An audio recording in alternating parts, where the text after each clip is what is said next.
Selamat pagi murid-murid sekalian. Pada pembelajaran lepas, kita sudah belajar tentang operasi menambah dan menolak integer menggunakan kaedah garis nombor. Jadi untuk hari ini, kita akan sambung pembelajaran kita dengan 1.2.2, iaitu mendarab dan membahagi integer menggunakan pelbagai kaedah dan seterusnya membuat generalisasi tentang pendaraban dan pembahagian integer. Jadi untuk pembelajaran lepas, kita sudah belajar tambah dan tolak. So hari ini kita akan sambung dengan darab dan bahagi. Okey, jadi sekarang cikgu akan mula dengan pendaraban integer terlebih dahulu. Okey, sebelum cikgu mula, mari kita imbas kembali apa yang dimaksudkan dengan integer, perkataan integer. Apa yang dimaksudkan dengan integer? So, integer terdiri daripada nombor bulat positif dan juga nombor bulat negatif dan juga sifar. So, nombor bulat positif. Contoh dia 1, 2, 3. Kalau nombor negatif, negatif 1, negatif 2, negatif 3. Okey. Jadi, sekarang kita akan mula dengan beberapa soalan. Cikgu mau uji soalan sifir. Masa skala rendah, cikgu percaya anda semua sudah belajar hafal sifir. Betul atau tidak? Jadi sekarang cikgu akan uji. 2 darab 2. 2 kali 2. 2 kali 2 dapat berapa? 2 darab 2, 4. Betul? Okey. So, 3 kali 2.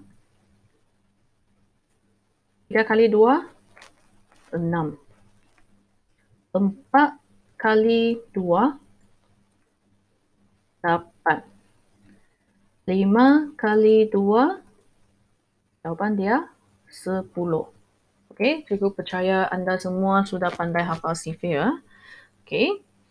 Jadi, untuk 2 darab 2 sama dengan 4 ini, okey, kalau kamu orang perasan, 2 ini ialah nombor positif. Maksudnya ini ialah integer positif.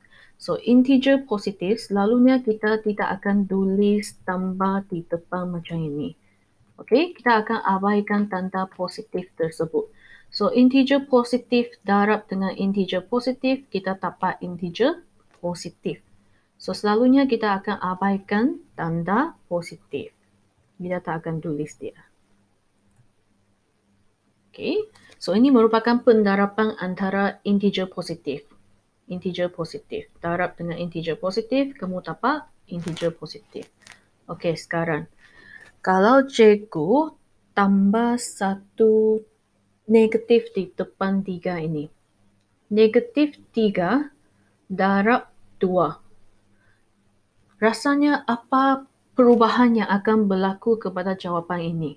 Negatif 3 darab 2. Adakah jawapan dia masih kekal 6? Ataupun jawapan dia akan menjadi negatif 6? Jadi jawapan dia ialah negatif 6. Kalau kita tambah negatif di sini, jawapan dia akan bertukar. Sama juga kalau cikgu tambah satu negatif di sini. So, 4 darab negatif 2. Jawapan dia pun sini akan ada negatif. Okay. So, kalau cikgu tambah negatif di sini, sini pun cikgu tambah negatif. Anda rasa jawapan dia positif ataupun negatif? Cuba fikir. Positif ataupun negatif? Jawapan dia positif. Jadi, berdasarkan apa yang cikgu cakap tadi, kita boleh buat satu generalisasi ataupun satu rumusan di mana kalau satu nombor positif, integer positif, darab dengan satu integer positif, kita akan dapat positif. Okay.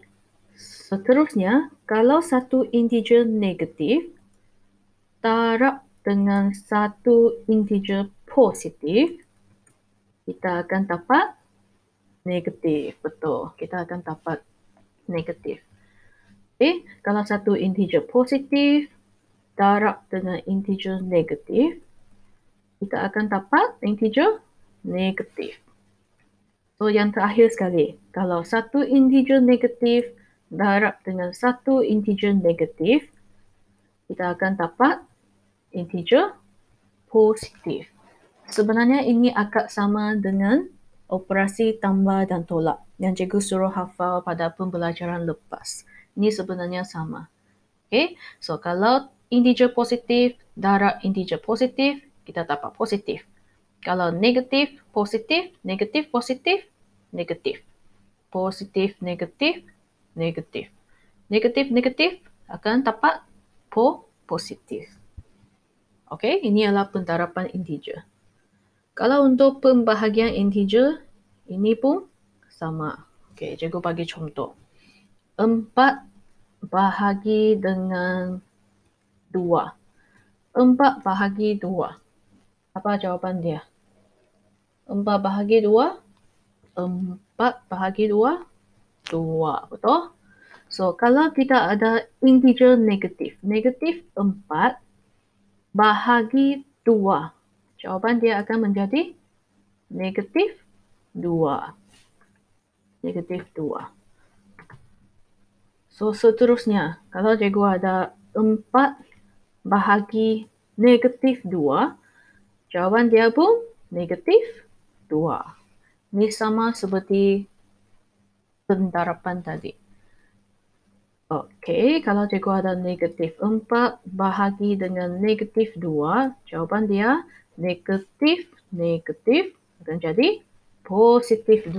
Tapi jangan tulis tanda positif. Okey, selalu kita akan abaikan positif. So, jawapannya 2. Jadi apa rumusan dia? Sama juga seperti pentarapan tadi. Kalau tambah positif dengan positif, kita akan dapat positif. Kalau positif dengan negatif, kita akan dapat negatif.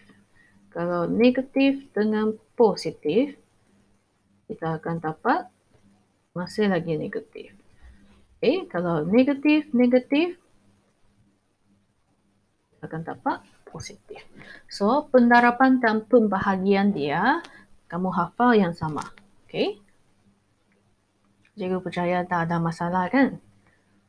Okay, jadi ini merupakan nota bagi subtopik 1.2.2 ini. So, salin dalam buku nota. Ini apa yang cikgu cakap tadi. Ataupun kamu mau ingat dengan senang lagi, kita boleh tengok ayat ini. Hasil darab atau hasil bahagi dua integer dengan tanda sama ialah satu integer positif.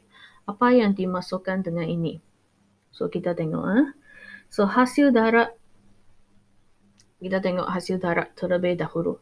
Dua integer dengan tanda yang sama. Kalau tanda yang sama di sini bermaksud tanda ini ialah tambah, ini ialah tambah.